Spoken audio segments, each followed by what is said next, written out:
قبل ما نبدأ الفيديو بتاعنا ما ننساش نصلي على سيدنا محمد عليه أفضل الصلاة والسلام. ويلا بينا حلقتنا. النادي الأهلي في دوامة من أول شهر رمضان أو قبل شهر رمضان مع ياسر رب، وإن النادي الأهلي فيه مشاكل كتيرة جدا، وإن النادي الأهلي يستحق إن هو يكون معاه مدرب أحسن وأفضل من ياسر رب كتير جدا.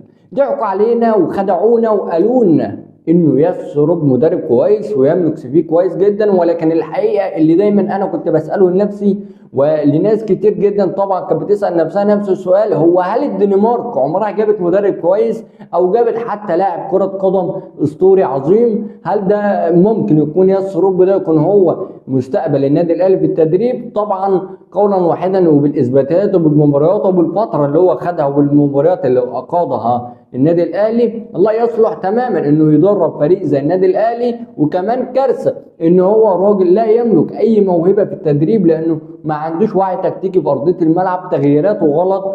الخطط اللي هو بيلعبها مع النادي الاهلي دايما عكس الالتزام، يعني دايما عكس المتوقع. انت الماتش الوحيد اللي امام الترجي اللي انت بدات تعمل حاجه كويسه ان انت تحط بن شرقي راس حربه وما تعتمدش على كاموتش، او ان انت تحط مروان عثمان. كمان ياسر بيفقد جزء كبير جدا من المدرب. المدرب لازم يكون شجاع ولازم يكون قوي ولازم يكون صاحب قرار حتى لو في الدقيقه الاولى. لازم يكون مدرب، لما تكون مدرب تدرب نادي كبير زي النادي الاهلي لازم يكون مدرب تملك شخصيه كبيره جدا، تكون جريء. انت شفنا ان المدرب ده مش جريء. المدرب ده لو كان جريء وان هو عاوز يحافظ على النادي وعاوز يخلي النادي الاهلي يكسب ما كانش عمل لقطه زي ما كل الناس شفناها. واحد القنوات طبعا زعتها انه النادي الاهلي كان كسبان 1-0 وانه الراجل بيفكر انه ينزل حد في نص الملعب عشان يقفل نص الملعب ويدافع. فالكابتن وليد صلاح الدين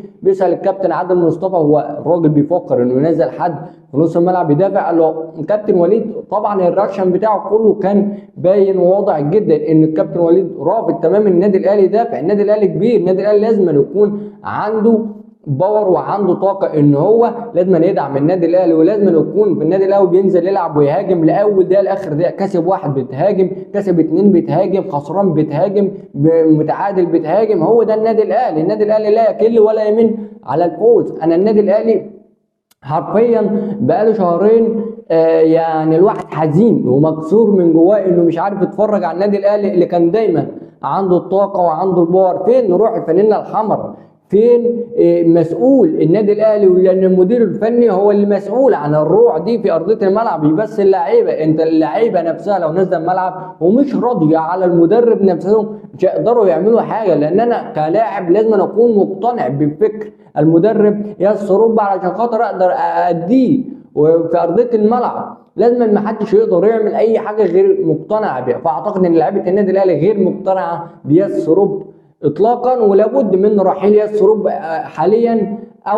ما ينفعش ان ياسر رب يقعد فتره اكتر من دي في النادي الاهلي. وكمان في جزئيه لازم يكون في اعاده هيكله تامه في ملف الكوره في النادي الاهلي. ولازم كل الناس اللي ماسكه ملف التعاقدات واللي ماسكين لجنه التخطيط لابد من اعاده شمل واعاده هيكله كل الناس دي، لان النادي الاهلي في ورطه، وان النادي الاهلي محتاج حرفيا انه يكون اكتر من كده في الناس اللي بتتعاقد مع اللعيبه. وجايبين لي لعيب زي موديست وجايبين لعيب زي كاموتش، الاثنين على الله حكايتهم ودافعين فيهم ارقام غريبه وارقام كبيره. والناس دي فعلا لازم لابد من محاسبه الناس اللي موافقه ان تجيب حد زي موديست وحد زي كاموتش عشان ده اهدار مال عام. انت لما تيجي تكلمني وتقول لي انه كاموتش ده بيعمل ايه؟ ما عندوش اي حاجه في الدنيا، ولا بيعرف يستلم ولا بيعرف يباصي ولا بيعرف يقطع ولا بيعرف يعمل اي حاجه. حتى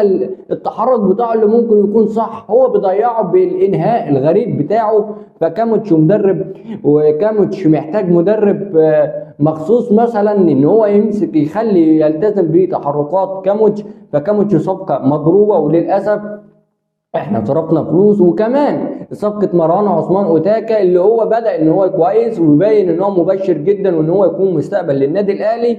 هو الراجل انت جايبه اعاره اصلا، يعني ممكن سيراميكا يقول لك باي انا مش عايزه ويبقى نجم يبيعه لفريق تاني بفلوس. وامتى اصلا ان النادي الاهلي بيجيب لعيبه اعارات، يعني بيجيب لعيبه اعارات مع بند احقيه الشراء؟ هل ده موجود في اي نادي كبير؟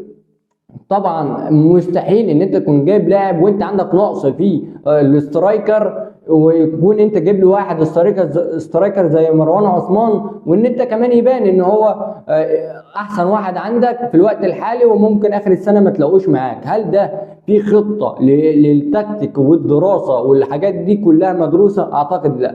كمان في جزئيه لازم نتكلم عنها، النادي الاهلي ما عندوش روح، واللعيبه لازم لابد من وقفه. اللعيبه دي لعيبه النادي الاهلي مش بقول ان هم يتمردوا على سروب او تروب او اي حاجه في الدنيا، بس اللعيبه دي اكيد عندها مشاكل، اكيد عندها مشكله، سواء اكيد مش في اوضه اللبس، واكيد ان عندهم مشكله وفقدان ثقه في ياس سروب المدرب اللي بيديهم التعليمات في ارضيه الملعب. ولكن هرجع واقول لابد من رحيل ياس سروب، وكمان لازم النادي الاهلي يبطل طبطبه ويبطل تدلع في التحكيم الافريقي، لان مباراه الترجي التونسي كلنا شفنا ان النادي الاهلي حصل له ظلم وفجر تحكيمي كاسح. انه النادي الاهلي ضربه الجزاء بتاع محمد هاني ممكن تتحسب ولكن مش واضحه، ولكن تيجي تشوف ركله الجزاء بتاع النادي الاهلي اللي في الدقيقه 92 عاملها كده. بيفكرني بالكرة بتاع ان رامو اللي النادي الاهلي خرج منها من نص النهائي امام الترجي، واللي جابوا الجون بشريف اكرامي بايده واتحسب والاهلي خرج بره البطوله. وليه النادي الاهلي طول عمره بيعاني من التحكيم الفاجر في افريقيا وفي كل الاماكن؟ يعني التحكيم في افريقيا مستقصد النادي الاهلي ومستقصد كل الفرق المصريه بالتحديد. النادي بيراميدز اللي انا مستحيل اشجعه او مستحيل ان انا افكر ان هو يكون اساسا يعني اشجع او ادلع او اعمل اي حاجه مع نادي بيراميدز الحقيقه، بس اديله حقه. الفريق خسر من نهائي بطوله الكونفدراليه علشان خاطر التحكيم الفاجر، وكلنا شفنا قد ايه التحكيم ظلم بيراميدز في البطوله دي، وكان سبب ان هو يخرج من البطوله ويخسرها في المغرب امام نهضه بركان. فالنظام التحكيمي في افريقيا كله لابد من اعاده هيكلته، ولابد من الحدود وبيانات، وان انت تحط صواب وعقاب، والحكام لازم لابد من معاقبه الحكم اللي هيخطئ، وكمان يكون في خطأ كاسح وخطأ فاجر. لانه سامحوني على كلمه فاجر، بس الحقيقه مفيش وصف يقدر يوصف التحكيم الافريقي غير ان هو يكون ان هو فاجر